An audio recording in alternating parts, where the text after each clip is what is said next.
بسم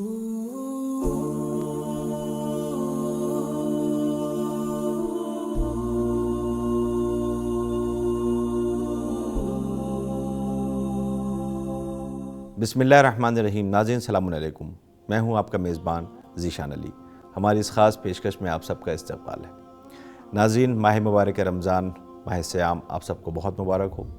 یہ وہ مبارک مہینہ ہے جو شہر اللہ یعنی خدا کا مہینہ ہے، جس میں ہر نیک عمل کا ثواب 10 گنا بڑھا دیا گیا ہے۔ خداوند کریم کے فضل و کرم سے ایک بار پھر ہمیں رحمتوں برکتوں والے مہینے میں داخل ہونے کا شرف اور سعادت حاصل ہوئی ہے۔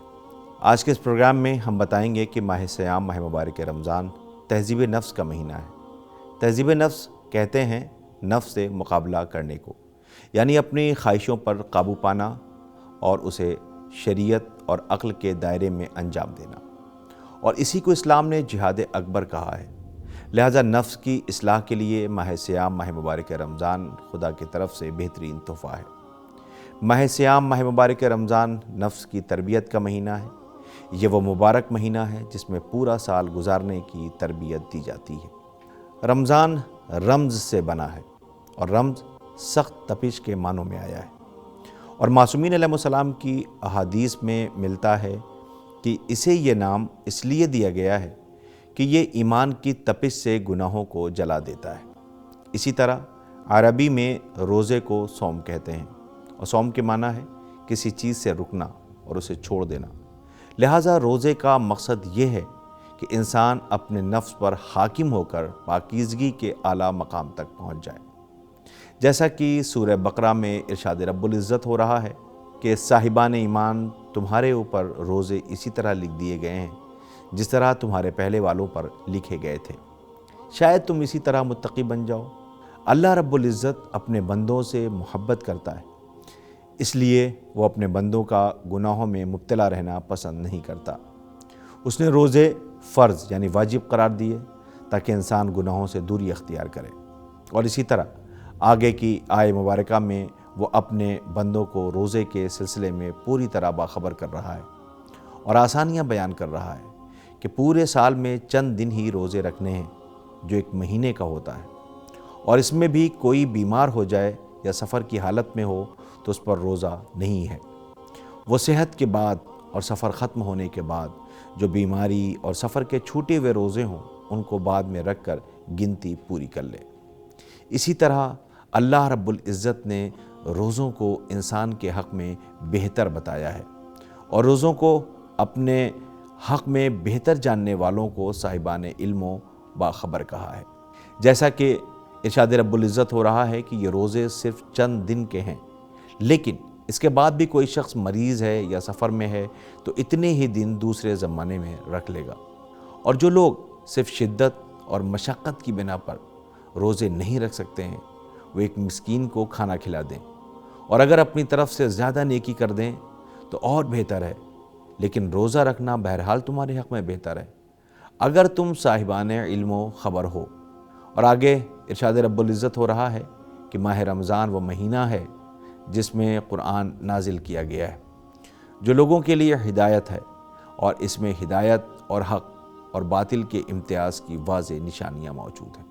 لہٰذا جو شخص اس ماہ مبارک رمضان میں حاضر رہے اس کا فرض ہے کہ روزہ رکھے، اور جو مریض یا مسافر ہوں وہ اتنے ہی دن دوسرے زمانے میں رکھ لے۔ خداوند کریم تمہارے بارے میں آسانی چاہتا ہے، زحمت نہیں چاہتا، اور اتنے ہی دن کا حکم اس لیے ہے کہ تم عدد پورے کر دو اور اللہ تعالیٰ کی دی ہوئی ہدایت پر اس کی کبریائی کا اقرار کرو، اور شاید تم اس طرح اس کے شکر گزار بندے بن جاؤ۔ ان آیات سے معلوم ہوا کہ اللہ رب العزت نے کچھ مقصد کے تحت روزوں کو واجب کیا ہے۔ وہ بندوں میں تقوی پرہیزگاری چاہتا ہے کہ اس کے بندے گناہوں سے دور رہیں اور اپنی خواہشات کو اپنے قابو میں رکھیں۔